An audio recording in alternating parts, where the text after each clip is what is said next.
오늘 우리에게 주신 하나님의 말씀은 구약성경 이사야서 6장 1절부터 8절까지 말씀입니다. 허락하신 말씀을 봉독하겠습니다. 우시야 왕이 죽던 해에 내가 본즉 주께서 높이 들린 보좌에 앉으셨는데 그의 옷자락은 성전에 가득하였고 스랍들이 모시고 섰는데 각기 6날개가 있어 그 둘로는 자기의 얼굴을 가리었고 그 둘로는 자기의 발을 가리었고 그 둘로는 날며 서로 불러 이르되 거룩하다 거룩하다 거룩하다 만군의 여호와여 그 영광이 온 땅에 충만하도다 하더라. 이같이 화답하는 자의 소리로 말미암아 문지방의 터가 요동하며 성전의 연기가 충만한지라. 그때 내가 말하되 화로다 나여 망하게 되었도다. 나는 입술이 부정한 사람이요 나는 입술이 부정한 백성 중에 거주하면서 만군의 여호와이신 왕을 베었음이로다 하였더라. 그때 그 스랍 중에 하나가 부젓가락으로 제단에서 집은 바 핀 숯을 손에 가지고 내게로 날아와서 그것을 내 입술에 대며 이르되 보라 이것이 내 입에 닿았으니 내 악이 제하여졌고 내 죄가 사하여졌느니라 하더라. 내가 또 주의 목소리를 들으니 주께서 이르시되 내가 누구를 보내며 누가 우리를 위하여 갈꼬 하시니 그때 내가 이르되 내가 여기 있나이다 나를 보내소서 하였더니.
이제 바야흐로 가을에 접어들었습니다. 요즘 여름이 점점 길어지다 보니까 과연 언제부터가 진짜 가을인가, 그런 질문을 하곤 했는데 이제는 가을이다라고 이야기를 해도 될 것 같습니다. 근데 이제 가을이 되면 예전에 자주 듣던 말이 있었는데 요즘은 언제부턴가 잘 들리지 않는 말이 있습니다. 그것이 무엇이냐면 가을은 독서의 계절이다라는 그런 말입니다. 들어본 지 오래되셨죠? 아마 점점 사람들이 책을 읽지 않게 되니까 그런 것이 아닌가 하는 생각도 해봅니다. 요즘 사람들이 시간이 나면 책을 읽기보다는 유튜브나 영상을 보는 시간들이 많고, 좀 더 이제 시간적으로 또 재정적으로 여유가 있으면 또 여행을 가고 그런 계획들을 하는 경우들이 더 많아진 것 같습니다. 다 유익하고 즐거운 경험이 되겠지만 그래도 독서를 대체할 수는 없지 않나라는 생각을 합니다. 세상은 점점 더 복잡해집니다. 그럴수록 어느 때보다도 판단력, 사고력이 더 필요한데 사람들은 점점 더 생각하는 것을 귀찮아합니다. 그러다 보니까 우리에게 드는 느낌이 자꾸 인생이 어디론가 떠밀려 간다라는 그런 생각이 드는 것입니다. 내가 스스로 생각하고 판단하고 결단을 해야 되는데 생각하는 것부터 자꾸 피곤하게 되니까 도처에서 하는 얘기가 나는 결정 장애가 있어 라는 이야기죠. 그 작은 것 하나도 생각하고 판단하기가 다 귀찮습니다. 그냥 누가 해줬으면 좋겠어. 그냥 정해진 대로 갔으면 좋겠어. 예전에 어느 식당 이름을 보니까 그냥 거기 거죠. 왜 그랬을까요? 야, 어디 갈까? 야, 그냥 거기 가자. 딱 가기 쉬운 그런 식당 이름이 되겠죠. 뭔가 생각하고 판단하는 것 점점 좀 피곤해집니다. 그러다 보니까 우리가 하게 되는 이야기들이 내가 이러이러하게 했다라는 말보다는 이렇게 저렇게 되었다라는 말을 하게 되는 때가 더 많지 않나 생각을 합니다. 우리가 운동을 해서 근력을 기르고 건강을 지키려고 노력하는 것처럼 사실 우리가 생각의 힘도 길러야 하는 것입니다. 근데 생각의 힘을 기르는데 책을 읽는 것만한 것이 없습니다.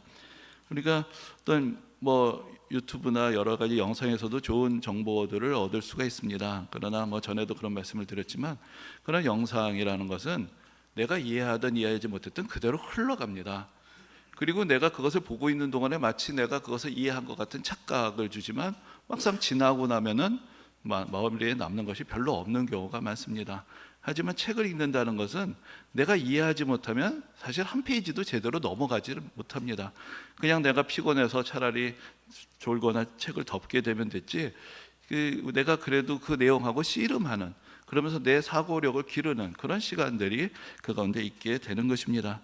그렇게 해서 우리가 책 한 장 한 장 좋은 책을 읽어가면서 우리의 마음의 힘을 기르고 생각의 폭과 깊이를 더 깊게 하면서 우리의 마음의 힘이 길러지게 되는 것이다 라는 것을 우리가 좀 더 생각해 보아야 할 것입니다. 그럼 우리가 어떤 책을 읽어야 할까요? 자, 이제 이쯤 오시면은 이제 제가 왜 이 얘기를 꺼냈는지 아실 때가 됐다 생각하는데, 책 중에 책인 성경을 읽어야 되겠죠. 그렇죠? 예. 제가 아는 어느 선교사님 계신데 그분이 이제 선교사 훈련 프로그램을 옛날부터 담당하시고 지금은 이제 직접적인 책임자는 아니시지만, 근데 이제 페이스북에 그분이 올리는 글을 보면은 처음에는 날씨 이야기도 하고 정치 이야기도 하고 이런 얘기를 하다가 꼭 마지막에 가면 그러므로 우리가 선교 훈련을 받아야 됩니다 이렇게 끝나는, 그래서 딱 첫머리 보면 벌써 어떤 결론이겠구나 이게 예측이 되는데, 올해 우리가 성경을 통독하고 있습니다. 그래서 우리가 이 가을에 성경을 다시 읽어야 되지 않겠습니까? 근데 우리가 연초부터 쭉 올해는 구약 성경을 다 일독을 합시다 하고 같이 이제 읽어가고 있는데, 이제 여름 지나고 가을쯤 됐을 때 또 어떤 분들은 좀 쉬고 계신 분들도 계실 것이고 올해는 흘렀다 하고 혹시 좀 미루고 포기하신 분들도 계실지 모르겠습니다. 하지만 이 가을, 게다가 연휴까지 있는데 딱 다시 시작하기 좋은 때가 아니겠습니까? 다른 계획들을 세우는 것도 좋겠지만 그동안 좀 밀렸던 말씀들을 다시 읽어보는 것, 아니 꼭 밀렸던 것들 다 읽지 않더라도 지금부터라도 이제 진도에 따라서 다시 시작해보는 것도 좋을 것이라고 생각이 듭니다. 바로 이 가을, 이 10월 달에 우리가 같이 읽기 시작하는 말씀이 바로 선지자들의 글이고, 그래서 올해 연말까지 이사야서부터 말라기서까지 같이 읽고 또 주일마다 계속해서 그 뜻을 좀 정리해 보게 됩니다. 근데 이제 성경을 우리가 통독해 갈 때 몇 가지 난 코스들이 있습니다. 제일 많은 분들이 이야기하시는 게 레위기부터는 난 뭔 소리인지 모르겠다. 성경이 잘 안 읽혀진다, 그런 얘기를 하시고, 또 레위기 쭉 지나가면은 역사서는 그래도 잘 읽히는 편이죠. 그런데 이제 의외의 난코스가 사실 시편인데, 시편은 참 은혜로운 말씀이지만 이게 150편이나 되다 보니까 또 비슷한 내용들도 많고, 또 읽어가다가 조금 이제 그 텐션이 떨어지게 될 때가 있습니다. 그리고 나서 뭐 잠언, 전도, 아가서는 우리가 또 몇 주간 살펴보았지만 그 가운데 우리 삶에 도움이 되는 또 좋은 말씀들을 쭉 읽어갑니다. 근데 이제 이사야서부터 이제 마지막 말라기까지가 구약 성경의 뒷부분인데, 참 여기는 읽다가도 이게 무슨 말인지 잘 모를 만한 그런 말씀도 많고, 이 배경을 잘 알아야 이해가 되는 그런 말씀도 있고, 또 오늘 또 말씀을 드리겠지만 이 선지자들의 글 자체가 매우 영감이 있는 말씀들이기 때문에 그 어떤 기승전결로 스토리가 이어지지 않고 그 뚝뚝 끊어지는 그런 단편적인 말씀들이 많습니다. 그래서 읽어가면서도 잘 흥미를 얻거나 그 내용을 이해하기가 참 쉽지 않은 것이죠. 게다가 쭉 그동안 열심히 성경을 읽어오신 분들 같은 경우에 이제 이맘때쯤 되면 또 연초에 품었던 그런 어떤 의욕이 많이 떨어집니다. 그럼 이제부터는 어떤 동력으로 가느냐, 이제 의무감이라는 동력으로 가는 거죠. 내가 여기까지 왔는데 올해 한번 읽어야 되겠다. 그러다 보면 그 내용에 대해서 집중하기보다도 그 진도에 따라가는데 치중하다 보면 또 이 내용에 대해서 더 집중해서 읽기가 좀 어려워지기도 합니다. 그래서 통독을 할 때 가끔 느끼는 것인데, 한번 성경을 거꾸로 읽어보면 어떨까라는 그런 생각이 들 때가 있습니다. 자꾸 뒤에 가면은 집중도가 떨어지니까 오히려 뒷부분에 있는 말씀부터 먼저 읽어가면은 조금 더 이 말씀들의 뜻을 새길 수 있지 않겠는가 하는 것입니다. 물론 이제 선지자들의 글은 어느 정도 그 배경에 대한 지식이 있고 그 앞의 내용들을 전제로 했을 때 잘 이해가 됩니다. 하지만 마치 우리가 추리소설을 읽는 것처럼 먼저 어떤 상황들, 이 성경 뒷부분에 나오는 이야기들 읽으면서 왜 이런 일들이 벌어졌을까? 왜 하나님께서 이렇게 말씀하셨을까? 어떤 질문을 하게 되고, 그러면서 그 나머지 책들을 읽어간다면 우리가 가졌던 의문에 대해서 하나하나 그 뜻을 깨닫게 되는 그 또 나름의 성경을 읽어가는 묘미가 또 그 가운데 있을 것입니다. 근데 이 선지자들이 이 선지서들이 갖는 또 성경 전체에서 또 특별한 의미가 있습니다. 뭐 매번 말씀드릴 때마다 이 책이 제일 중요합니다, 이 책이 제일 중요합니다 하는 것 같은데, 선지자들의 글도 아주 중요합니다. 왜 어떤 면에서 중요하느냐, 여러 가지 의미가 있지만, 여러분 우리가 구약 성경 같은 경우에 대개 어떻게 나눕니까? 앞부분에 창세기, 출애굽기, 레위기, 민수기, 신명기 5권을 모세오경 혹은 율법서라고 이야기를 하고, 그 다음에 이제 여호수아서부터 쭉 에스더까지는 역사서, 그 다음에 이제 시편부터 잠언, 전도, 아가서까지는 이제 시가서, 그 다음에 이제 선지자들의 글이 이어지게 되죠. 근데 이제 율법이라고 할 때 그것을 우리가 하나의 법이라고 이해를 한다면, 뭐 십계명과 같은 것, 사실 세계 도처 어디에도 해라 하지 말라라는 그런 규정들이 있습니다. 우리나라 뭐 고대에도 고조선에 무슨 8조근법이 있었다고 하고, 또 바빌론에도 함무라비 법전이 있었고, 어떤 사회를 규율하기 위해서 무엇을 해라 하지 마라 라는 규율들은 어디에나 있게 마련이죠. 또 역사라는 것, 쭉 어느 나라나 그 동서고금을 막론하고 자기 나라의 역사들을 기록으로 남기려고 하고, 또 영웅들에 대한 이야기들이 전해져 옵니다. 또 시가서, 특별히 어떤 지혜서의 이야기들을 보면은 정말 우리가 이 세상을 어떻게 살아야 되는지에 마음에 도움이 되는 그런 이야기들, 우리가 지금 북클럽에서 또 그 고전 연구반이 있어서 맹자를 요즘 또 좀 읽고 있는데, 맹자님 말씀에도 좋은 이야기들 많이 있습니다. 그런데 선지자들의 글은 하나님이 살아계셔서 말씀하시지 않으면 단 한 줄도 쓸 수 없는 글입니다. 그러니까 선지자들의 글을 앞에서 우리가 느끼게 되는 것은, 정말로 하나님께서 살아계셔서 말씀하시는구나, 그것을 우리에게 절감하게 하는, 이 성경이 하나님의 말씀이구나 라는 것을 우리에게 분명하게 각인시켜주는 책이 바로 선지자들의 글이 되는 것이고, 또 그 관점에서 성경 전체를 우리가 다시 보아야 한다라는 것을 깨우쳐 주는 것입니다.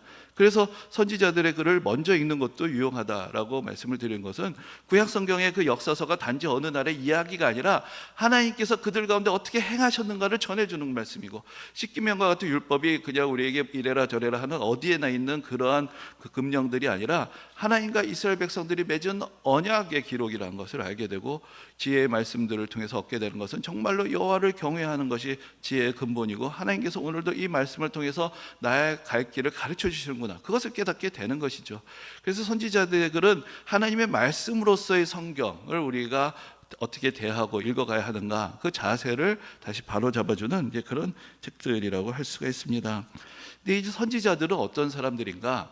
우리말로 선지자, 뭐 예언자라고 할 때는 선지란 말은 그 미리 안다, 또 예언이란 것은 앞날로 벌어질 것을 말한다, 이런 의미가 있기 때문에 또 미래에 대해서 예언하거나 아니면 인생의 무슨 기륭화복을 점치는 그런 이야기들하고 중복이 돼서 생각이 될 수도 있습니다. 근데 이제 본래 히브리어에서 선지자라는 말을 나비라고 하는데, 이 나비라는 말의 어원이 무엇인가에 대해서 사실 학자들 사이에서도 여러 가지 좀 논란이 있는 그런 좀 어려운 단어입니다. 근데 이제 그것을 일반적으로 풀 때 어떻게 해석을 할 수 있느냐 하면은 하나님의 영의 감동을 받아서 말하는 사람이라는 의미가 있습니다. 그러니까 미래에 대해서 말한다는 데 초점이 있는 것이 아니라 어떻게 말하게 되었느냐에 더 초점이 있는 말이 되는 것입니다. 즉 하나님의 뜻을 오늘날 대언해 주는 그 사람들을 우리가 선지자라고 이야기를 하는 것입니다. 그래서 선지자들의 글을 읽다 보면 물론 미래에 대한 이야기들도 나옵니다. 그러나 과거에 하나님께서 베푸셨던 그 은혜를 상기시켜주는 말씀도 있고, 지금 이 시대에 백성들이 벌이고 있는 여러 가지 불의하고 불경건한 일들을 고발하는 그런 말씀들이 상당히 많은 분량을 차지합니다. 그러니까 미래에 대한 이야기만을 담는 것이 아니라 하나님의 뜻을 선포했던 사람들, 그 시대에 하나님께서 주시는 말씀, 또 우리 시대를 향하여 하나님께서 주시는 말씀을 선포했던 사람들이 바로 선지자인 것입니다. 그래서 이제 우리가 대개 어떤 책을 읽을 때 먼저 이제 저자에 관심이 있는 경우가 많습니다. 저자가 누군지, 어떤 삶을 살았는지를 알면 그 사람이 전하고자 하는 메시지를 더 잘 이해할 수가 있게 되는 것이죠. 그러나 성경을 읽을 때, 또 특별히 선지자들의 글을 읽을 때는 좀 다릅니다. 선지자들은 자기의 생각을 말하고 있지 않기 때문입니다. 선지자들은 하나님께서 감동하여서 그들의 입에 넣어주신 말씀을 다만 선포하는 것입니다. 그래서 선지자들은 그 사람이 어떤 사람이었는지가 그렇게 중요하지 않습니다. 그리고 사실 선지자들의 삶에 대해서 성경이 그렇게 많은 정보를 주고 있지도 않습니다. 그러니까 몇 사람의 경우 외에는 그 사람의 이름만 알고 있지, 그 사람이 언제 어떤 삶을 어떻게 살았는지 우리는 전혀 모릅니다. 다만 우리가 아는 것은 그 사람을 통해서 하나님께서 말씀하셨다, 그것만을 알 수 있을 뿐입니다. 근데 우리가 구약 성경을 보면은 하나님께서 특별하게 기름을 부어서 세우신 세 가지 직분이 있습니다. 뭘까요? 왕과 또 제사장과 선지자, 이 세 가지 직분이 있습니다. 근데 이제 왕이나 제사장은 기본적으로는 세습이 되는 직분입니다. 아버지가 왕이면 그 아들이 왕이 되는 것이고, 아버지가 제사장이면 그 아들이 제사장이 됩니다. 그런데 선지자는 다릅니다. 선지자는 세습이 되지 않습니다. 선지자는 하나님께서 그 시대에 직접 지명하여서 부르신 사람들이 선지자가 되는 것입니다. 그래서 이제 왕이나 제사장은 그 사회에서 어떤 일종의 지속성, 안정성을 지켜주는 그런 역할을 하게 됩니다. 그런데 그 안정성이란 것이, 그래서 반복되는 일상 속에서 백성들의 마음이 점점 하나님부터 멀어지게 되고 조금씩 변질되는데 사실 그것을 모를 수가 있죠.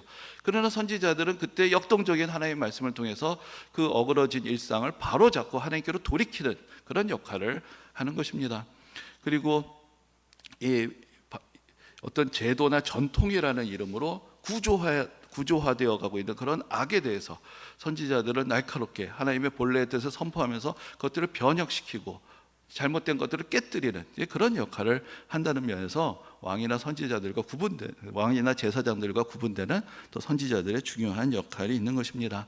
근데 이제 우리가 구약 성경에 등장하는 선지자들의 면모를 보면은 몇 가지 그룹으로 나누어서 생각을 해볼 수가 있습니다. 먼저 이제 등장하는 사람들이 궁정 선지자라고 부를 수 있는 그런 선지자들입니다. 그래서 다윗 왕의 시대에도 이 다윗 왕 옆에서 조언을 해주는 선지자들이 있었습니다. 근데 이제 다윗 왕이 밧세바와 더불어 악한 일을 저지릅니다. 그런데 그때 하나님께서 보내신 선지자가 다윗을 찾아갑니다. 그리고 이야기를 하는 것이죠. 어느 마을에 부자가 있는데 소와 양이 많은데 저기 가난한 사람이 애지중지하던 그 양을 빼앗아서 자기 손님을 대접을 했다. 그 다윗이 분노하는 거, 어떻게 이 나라에 그런 사람이 있을 수 있느냐. 그러니까 왕의 면전에서 선지자가 이렇게 말합니다. 바로 당신이 그 사람이요. 바로 왕이 잘못된 일을 저지르고 있을 때 왕을 깨우쳐주고 하나님의 말씀을 바로 선포해주는 그런 역할을 맡는 것이 원래 궁정 선지자의 역할이었습니다.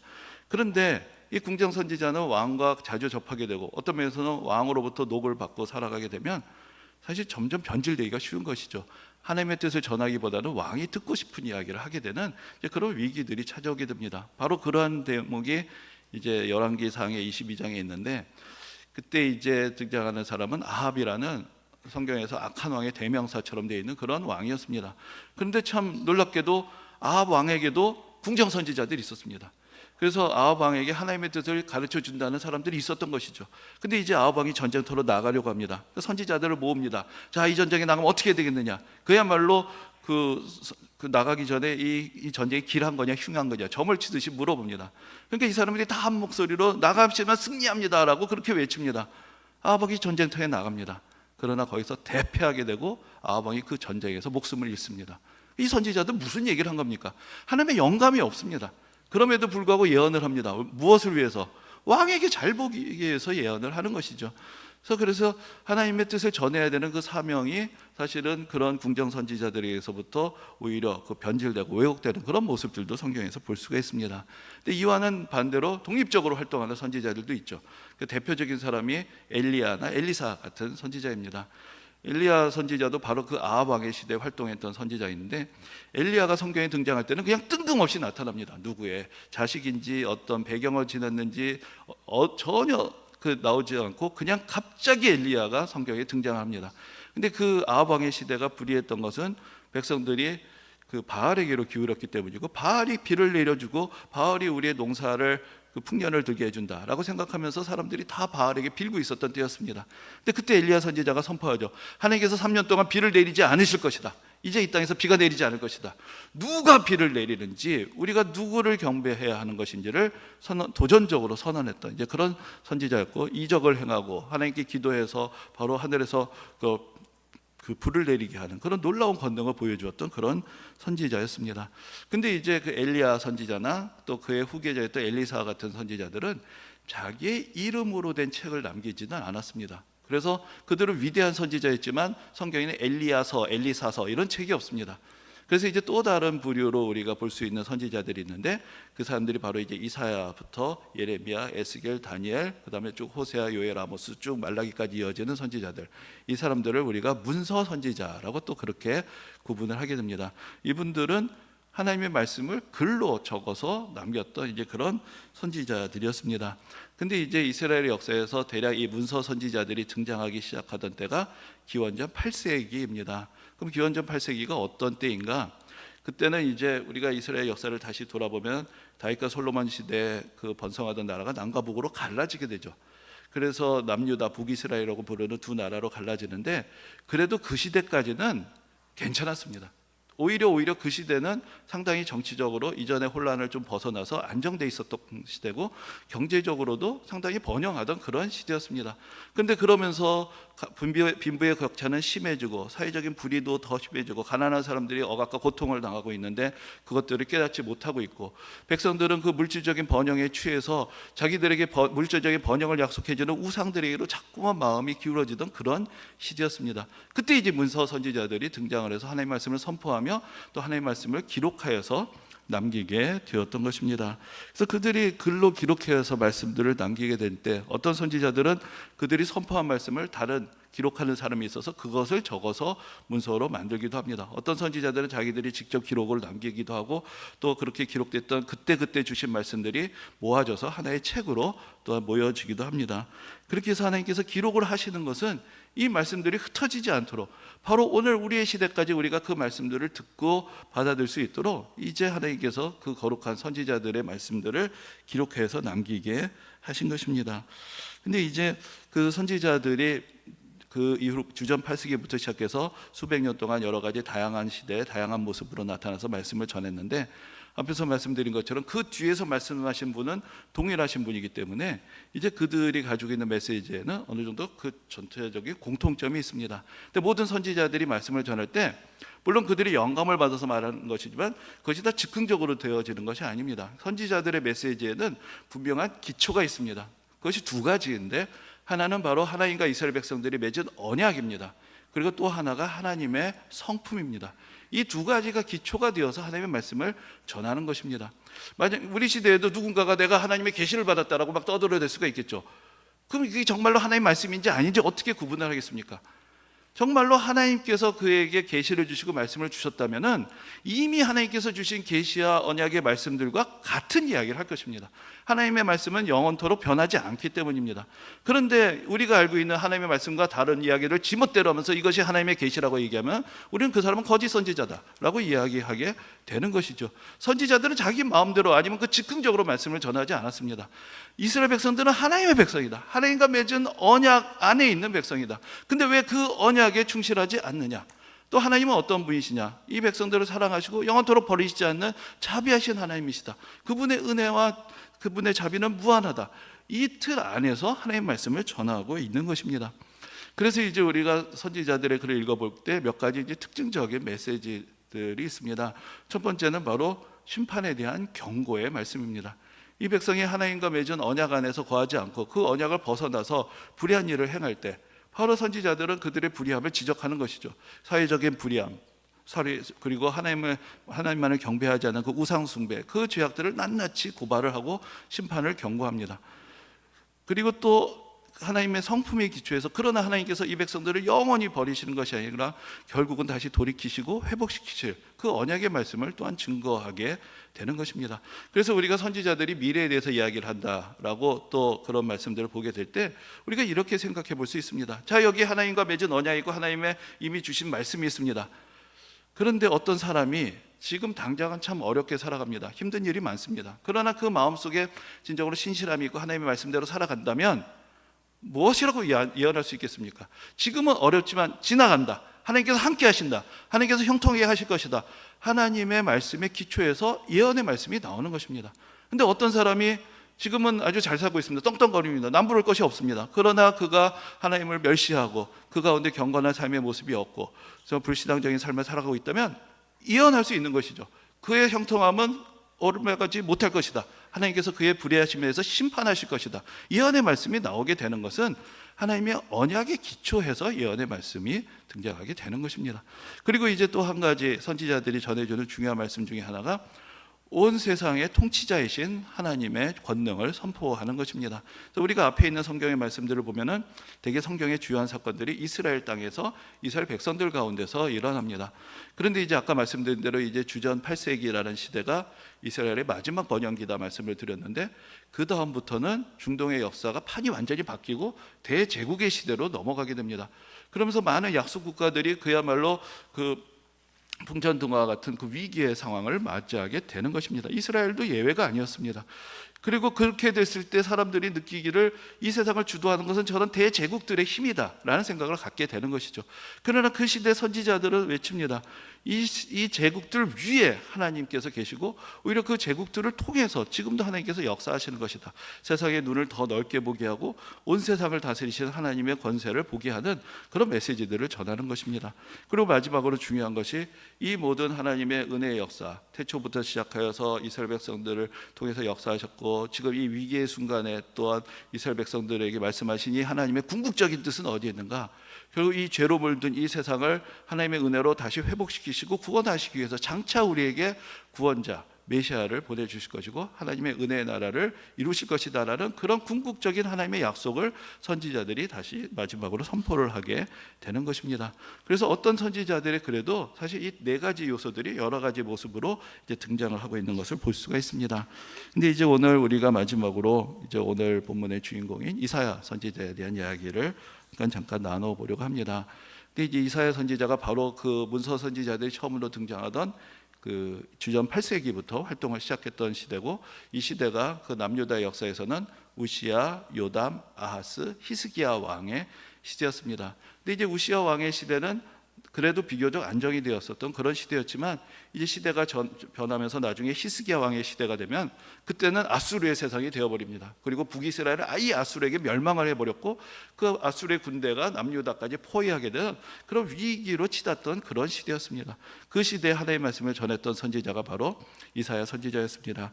근데 이제 오늘 본문에 보면은 이사야 선지자가 그 하나님의 부르심을 받는 그 장면이 나옵니다. 그런데 이제 본문의 1절에 보면은 이 시기를 얘기해 주는데 우시야 왕이 죽던 해라고 특별하게 기록이 되어 있습니다. 이것이 무엇을 의미하는가? 근데 이제 우리가 여러 선지자들의 삶에 대해서 사실 많은 것들을 알고 있지는 못한데, 그래도 이사야 선지자에 대해서 조금 우리가 알고 있는 것이 있습니다. 왜냐하면 이제 역사서에 이사야 선지자 이름이 나오기 때문인데, 이사야 선지자가 어떤 일로 나오냐면은 바로 이 우시야 왕의 연대기를 기록한 사람으로서 이름이 나옵니다. 그러니까 이 이사야라는 선지자는 그 우시야라는 왕에 대해서 누구보다도 잘 알고 가까이 있고 존경하던 그런 사람이었던 것이죠. 그런데 우시야 왕이 어떤 사람이었느냐? 매우 경건한 왕이었습니다. 하나님을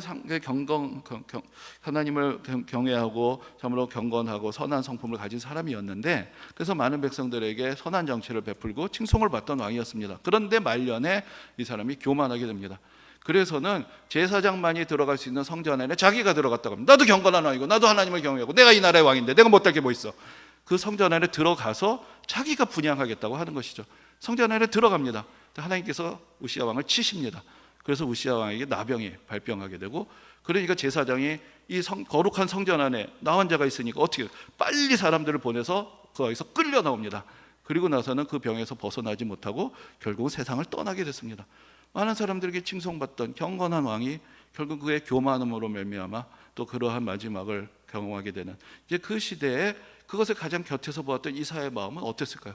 과연 이 땅에 희망은 있는가? 우시야 왕이 저렇게 무너진다면 이 나라는 어디로 가야 되는가? 근데 그때 바로 그때 이 우시야 왕이 죽던 해에 하나님은 이사야에게 하늘의 보좌를 보여주시는 것입니다. 이 땅에 있는 보좌가 아니라 하늘의 보좌, 하늘의 영광을 보게 하시고 그 하늘의 하나님을 찬송하는 그 천사들의 거룩한 찬양, 거룩하다 거룩하다 거룩하다는 그 영광의 찬양을 이사야에게 듣게 하신 것입니다. 근데 이제 이사야가 그 거룩한 영광의 찬양을 들을 때 하는 그 고백이 무엇입니까? 정말로 대단하다, 정말로 영광스럽다, 하나님을 찬양합니다, 이게 아니었습니다.